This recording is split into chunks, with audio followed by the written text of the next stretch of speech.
Pessoal, chegamos então ao nosso último vídeo sobre as obras do PAS UNB, do PAS 2, para os alunos e alunas que estão concluindo o segundo ano. Esse vídeo de hoje é sobre o quadro A Redenção de Cã.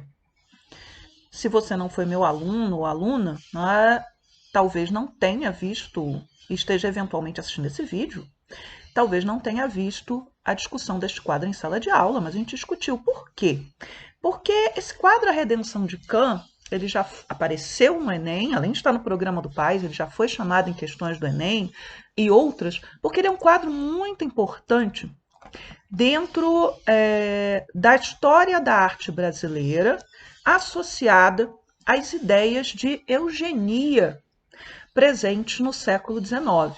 Então, A Redenção de Cã é um quadro do Modesto Brocos, que era um pintor nascido na Espanha, mas que acabou se radicando no Brasil, se naturalizando brasileiro, lecionou nas principais escolas de arte aqui do Brasil.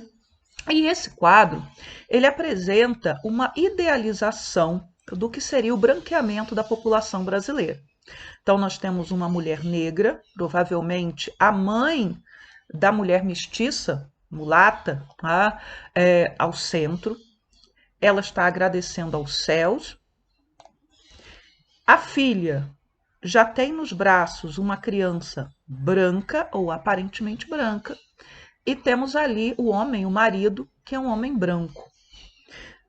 Essa ideia que está presente dentro do quadro é uma que era defendida pelos cientistas e outros intelectuais brasileiros da época, de que seria possível branquear a população brasileira em 3 gerações. Bastava que você fizesse os cruzamentos certos dentro desta população para que nós tivéssemos uma população branca. Dentro da lógica da ciência do século XIX, você tinha raças, que é algo que a ciência descartou absolutamente.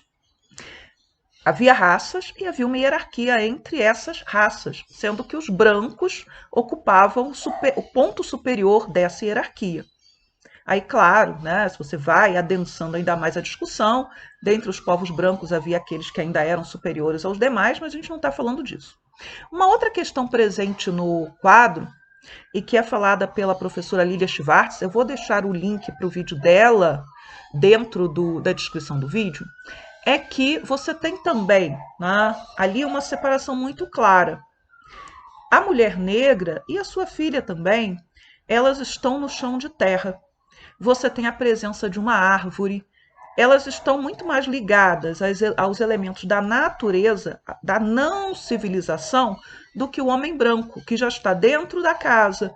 O chão onde ele está pisando já não é mais o chão de terra batida, você já tem um piso. Então você tem ali uma separação muito clara no quadro, é bem central, entre a civilização e os elementos não civilizados. Este quadro, ele pode aparecer na prova de várias formas. Mas, se ele for retomado pensando a partir da história, talvez ele venha para discutir as teses de eugenia, ou seja, a ciência, porque no século XIX era a ciência que defendia que era possível aprimorar a raça humana, aprimorar uma população.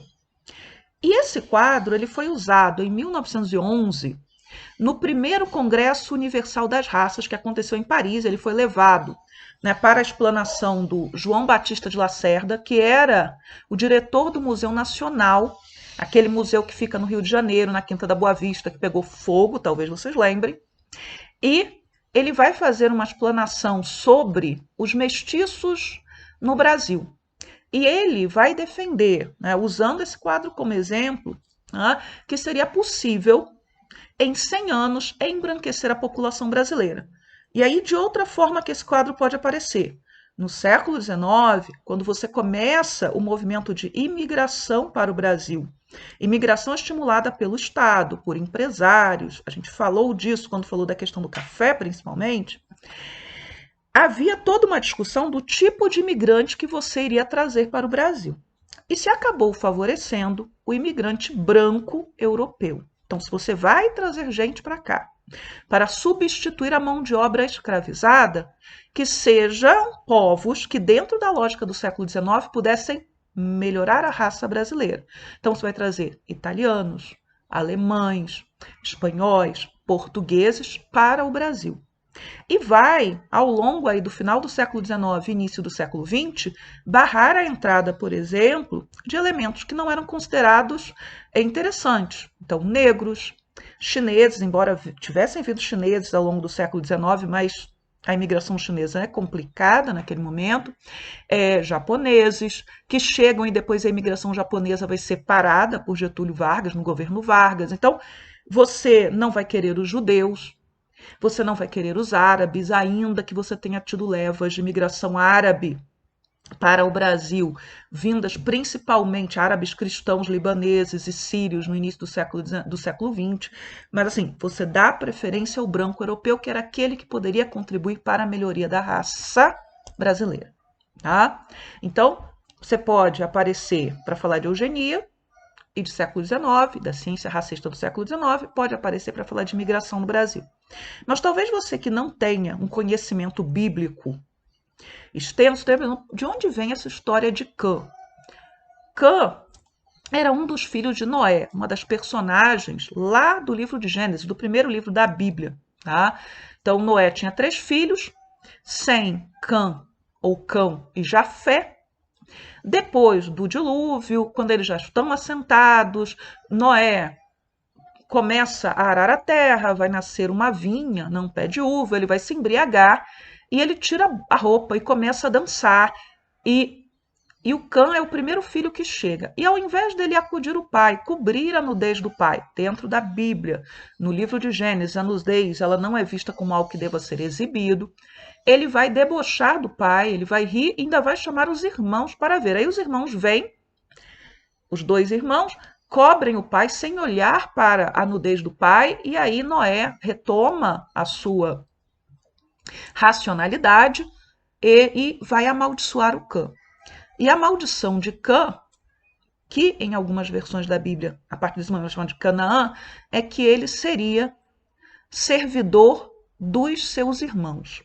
Então, que os povos que descendessem dele seriam servidores. E quem são os povos que descendem de Cã dentro dessa lógica de organização do mundo presente na mitologia bíblica?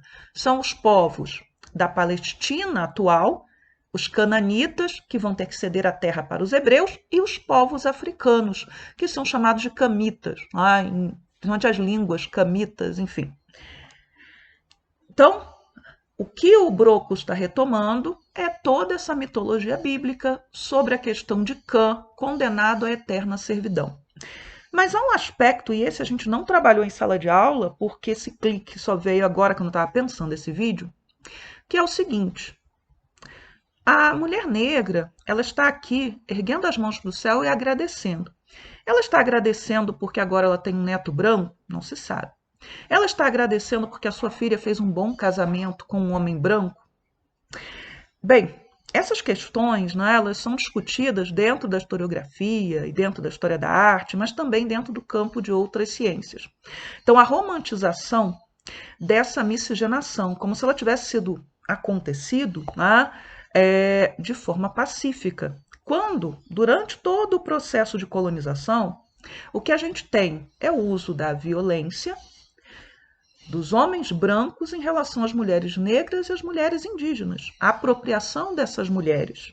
Porque, entre outras coisas, isso é somente um dos aspectos, você tinha uma quantidade muito menor de mulheres brancas aqui na colônia para que pudessem efetuar os casamentos, que eram os casamentos desejáveis pela Igreja Católica, etc. Mas tudo bem, a gente está falando do que os historiadores contam, né, de violência, de estupro, de falta de mulheres brancas para cumprir o que seriam as ordenações vindas de Portugal, mas há outras coisas também. Pois bem, está em andamento no momento o chamado Projeto DNA Brasil, que foi criado em 2019 para mapear o genoma de 15 mil brasileiros.